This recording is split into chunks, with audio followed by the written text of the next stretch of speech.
الحمد لله رب العالمين الصلاة والسلام على من كان نبيا وآدم بين الماء والطين أما بعد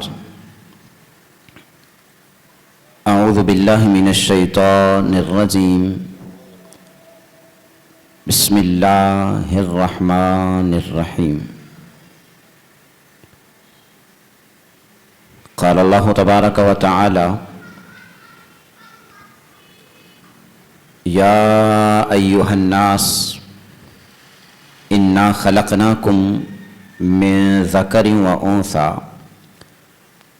وجعلناكم شعوبا وقبائل لتعارفوا إن أكرمكم عند الله أتقاكم قال الله تبارك وتعالى فلا تزكوا أنفسكم هو أعلم بمن اتقى صدق الله العظيم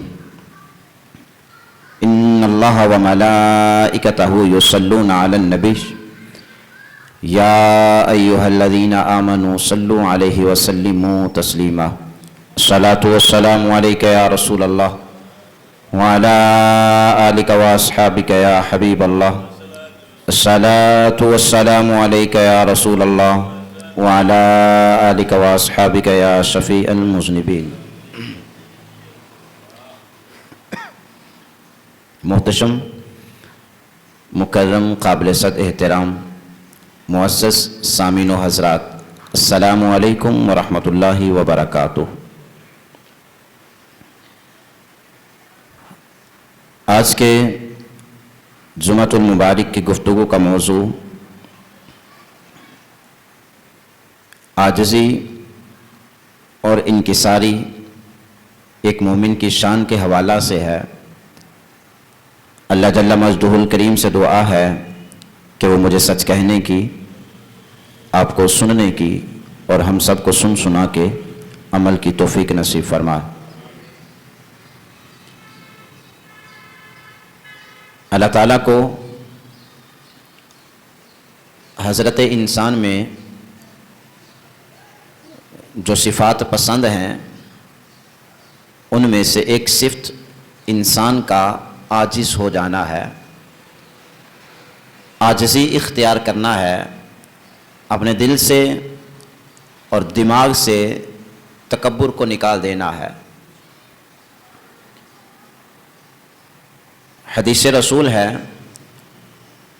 حضور جان رحمت فرماتے ہیں، اللہ ارشاد فرمایا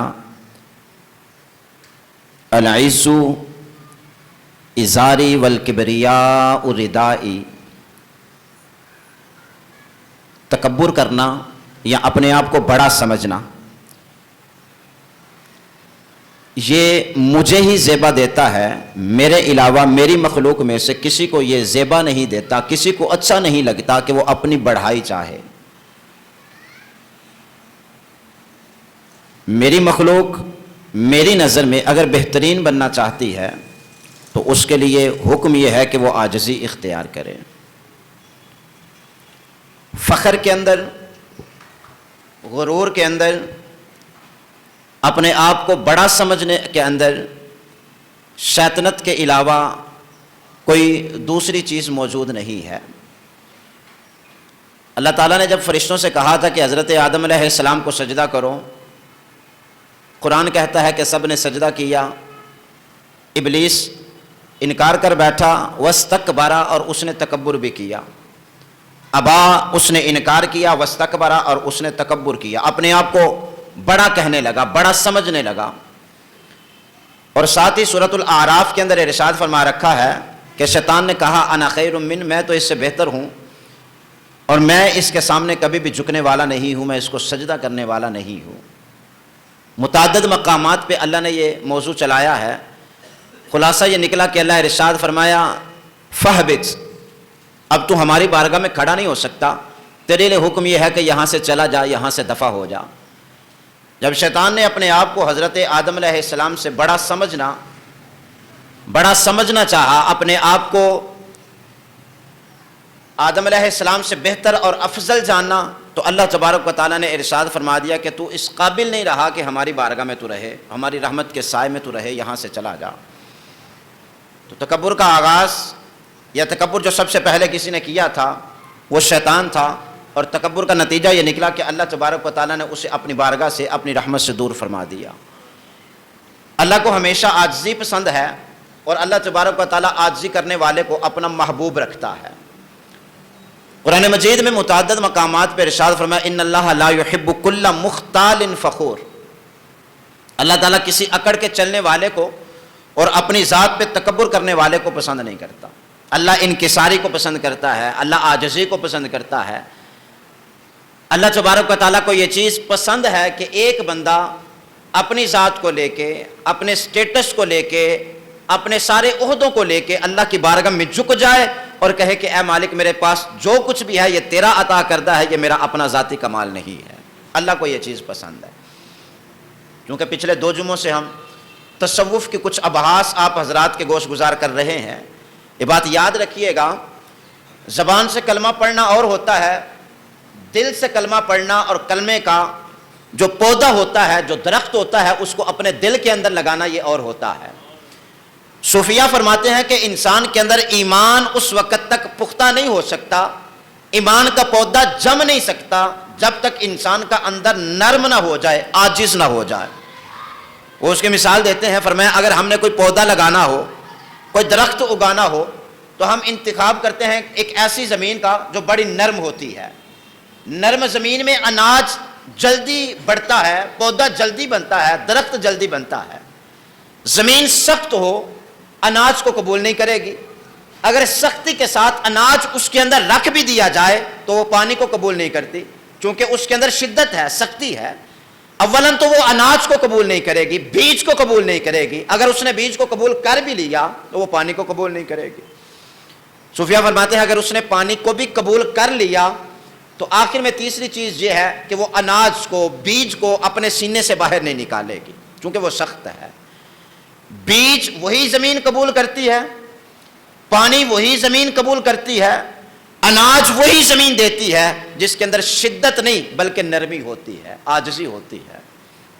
فرمایا ایمان ایک پودا ہے، یہ پودا اسی دل میں اگتا ہے، اسی سینے میں پروان چڑھتا ہے جو دل اور سینہ نرم ہوتے ہیں، جن کے اندر عاجزی ہوتی ہے، انکساری ہوتی ہے۔ اگر دل کے اندر شدت آ جائے، سختی آ جائے، یہ دل نرمی کی بجائے سختی کی طرف چلا جائے تو صوفیہ فرماتے ہیں اس کے اندر ایمان کا پودا نہیں اگتا۔ آپ زبان سے 1000 دفعہ کلمہ پڑھ لیں لیکن آپ کو ایمان کی لذت اور چاشنی مٹھاس نصیب نہیں ہوگی جب تک آپ اپنے دل کو نرم کر کے رب اور رب کی مخلوق اپنے دل کے اندر پیدا نہیں کر لیں گے، ان کی محبت کو اپنے دل کے اندر لے کے نہیں آئیں گے۔ تو ایک مثال کے ذریعے سمجھاتے ہیں، جس طرح زمین نرم ہو تو بڑے باغات اگاتی ہے، بڑے پھل دیتی ہے، اس پہ نباتات اگتے ہیں، بڑے بڑے درخت اگتے ہیں، خوشبودار پھول اگتے ہیں۔ فرمایا اسی طرح ایک بندے کے دل کا حال ہے، سخت ہو، متکبر ہو تو اس کے دل میں ایمان کا پودا نہیں اگتا۔ انسان عاجزی اختیار کرے، نرمی اختیار کرے، انکساری اختیار کرے، اپنی میں کو مار دے، رب کے لیے نرم ہو جائے، رب کے بندوں کے لیے نرم ہو جائے تو صوفیہ فرماتے ہیں پھر اس کے دل کے اندر ایمان کا پودا اگتا ہے۔ پھر ایمان اپنی لذت کے ساتھ، حلاوت کے ساتھ، مٹھاس کے ساتھ انسان کا ایک اخلاق اور کردار بن کے لوگوں کے سامنے آتا ہے۔ دل کے اندر اگنے والا ایمان کا پودا اخلاق کی صورت میں سامنے آتا ہے، کردار کی صورت میں سامنے آتا ہے، اس کی عادات کی صورت میں سامنے آتا ہے۔ پھر انسان چلتا پھرتا یوں محسوس ہوتا ہے کہ مصطفیٰ جان رحمت کی سیرت اس کی ذات کے اوپر غالب آ چکی ہے، حضور کا اخلاق اس کی ذات کے اوپر غالب آ چکا ہے۔ تو ہمارا آج کا جو عنوان ہے خالص ایک تصوف کی بحث ہے، خالص ایک تصوف کی بحث ہے کہ دل کو نرم کر لیں۔ سختیاں خدا کو پسند نہیں ہے، عاجزی خدا کو پسند ہے، تکبر خدا کو پسند نہیں ہے، انکساری رب کو پسند ہے۔ کسی کے سامنے اکڑ جانا، فخر کرنا، اپنے آپ کو دوسروں سے بہتر جاننا، یہ اللہ تبارک و تعالیٰ کو کبھی بھی پسند نہیں ہے۔ اللہ قرآن میں ارشاد فرمایا یا ایھا الناس انا خلقناکم من ذکر و انثی، اے لوگو ہم نے تمہیں پیدا کیا ہے ایک مرد سے اور ایک عورت سے، اشارہ حضرت آدم علیہ السلام اور اماں حوا کی طرف ہے، ہم نے تمہیں وہاں سے پیدا کیا، وَجَعَلْنَاكُمْ شُعُوبًا وَقَبَائِلَ، پھر ہم نے تمہیں قبیلوں کے اندر تقسیم کر دیا، ہم نے وادیوں کے اندر تمہیں تقسیم کر دیا، علاقے ہم نے تقسیم کر دیے۔